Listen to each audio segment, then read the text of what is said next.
మన ప్రభువైన యేసుక్రీస్తు నామమున మీకందరికీ శుభాలు తెలియజేస్తున్నాను. ఈ రోజు దేవుని వాగ్దానము 104వ కీర్తన 33వ వచనం. నా జీవిత కాలమంతయు నేను యెహోవాకు కీర్తనలు పాడేదను, నేనున్నంత కాలము నా దేవుణ్ణి కీర్తించెదను.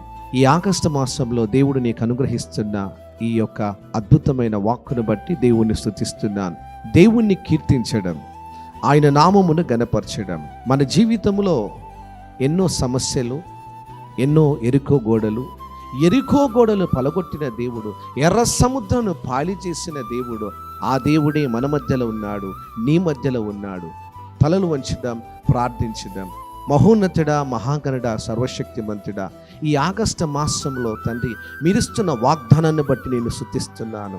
అవును ప్రభువా, నా జీవిత కాలం అంతయు నేను యెహోవాకు కీర్తనలు పాడుతూను, నేను ఉన్నంత కాలము ఇదిగో నా దేవుని నేను కీర్తించదనని భక్తుడు సెలవిస్తున్నాడు. ఏ సమస్యలున్నా, ఏ శోధనలున్నా, ఏ బలహీనతలున్నా ప్రభువా స్తుతించుట మానకూడదు. మీరు ఏదన్నా చేటకు శక్తి గల సమర్థుడు ప్రభువా. ఈ వాగ్దానాన్ని వింటున్న ప్రతి బిడ్డను మీరు దర్శించండి, మీరు వారితో మాట్లాడండి, వారికి సమాధానమును, నెమ్మదిని అనుగ్రహించమని, ఈ ఉదయకాల ప్రార్థన దీవెల చేత నింపమని యేసు నామమున ప్రార్థించి వేడుకుంటున్నాను తండ్రి. ఆమేన్, ఆమేన్.